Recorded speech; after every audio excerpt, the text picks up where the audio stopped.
दोस्तों, अगर आप आने वाले दिनों में ट्रेन में सफर करने का प्लान बना रहे हो तो आपको ट्रेन के टिकट पर कुछ ऐसे कोड देखने को मिलेंगे जिसके बारे में आपको जरूर पता होना चाहिए। इसके अलावा जब आप ट्रेन के अंदर जाते हो तो वहां पर जो आपको सीटें देखने को मिलती है, यानी कि जो बर्थ आपको देखने को मिलते हैं, वहां पर भी आपको ये कोड देखने को मिल सकते हैं। और खास तौर से अगर आपको इन सभी कोड के बारे में पता नहीं है या फिर आप ट्रेन में पहली बार सफर करने वाले हो तो आपको इन कोड के बारे में जरूर पता होना चाहिए। अब आपकी जानकारी के लिए मैं आपको बता दूं कि जो ट्रेन का टिकट होता है उस पर कई अलग अलग प्रकार के कोड देखने को मिलते हैं, जैसे कि LB, MB, UB, SL या फिर SU। अब दोस्तों, यात्री टिकट पर इन अलग अलग प्रकार के कोड को देखने के बाद काफी ज्यादा कंफ्यूज हो जाते हैं। तो चलिए फिर बिना टाइम वेस्ट करे जानते हैं कि इन अलग अलग कोड का मतलब क्या होता है। तो सबसे पहले अगर बात करें LB कोड के बारे में, तो अगर आपकी ट्रेन के टिकट पर LB कोड लिखा हुआ है तो उसका मतलब होता है लोअर बर्थ, यानी कि नीचे वाला बर्थ। कुल मिलाकर जो सबसे नीचे वाली सीट होती है उसको ही LB यानी कि लोअर बर्थ बोला जाता है। अब दोस्तों, ये जो LB वाली सीट होती है, यानी कि ये जो लोअर बर्थ होता है, वो सीनियर सिटीजन, बच्चों और महिलाओं के लिए बेस्ट माना जाता है। इसके बाद अगर बात करें MB कोड के बारे में, तो MB कोड का मतलब होता है मिडिल बर्थ, यानी कि बीच वाला बर्थ, जिसको हम बीच वाली सीट भी बोल सकते हैं।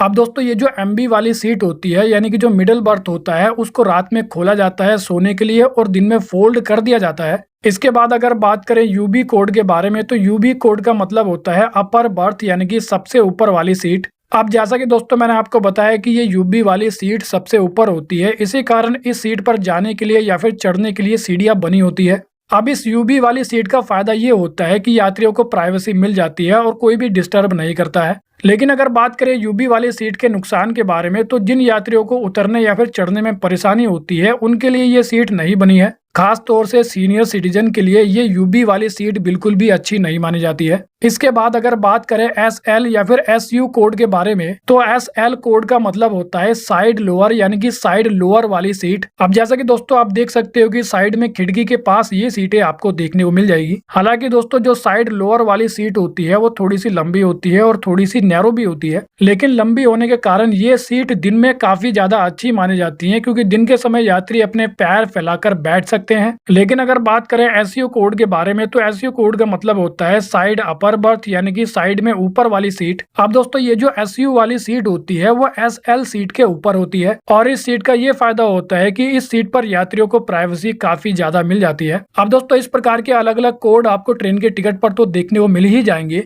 लेकिन ट्रेन के अंदर जो बर्थ होते हैं वहां पर हर बर्थ पर आपको इस प्रकार के कोड देखने को मिल जाएंगे।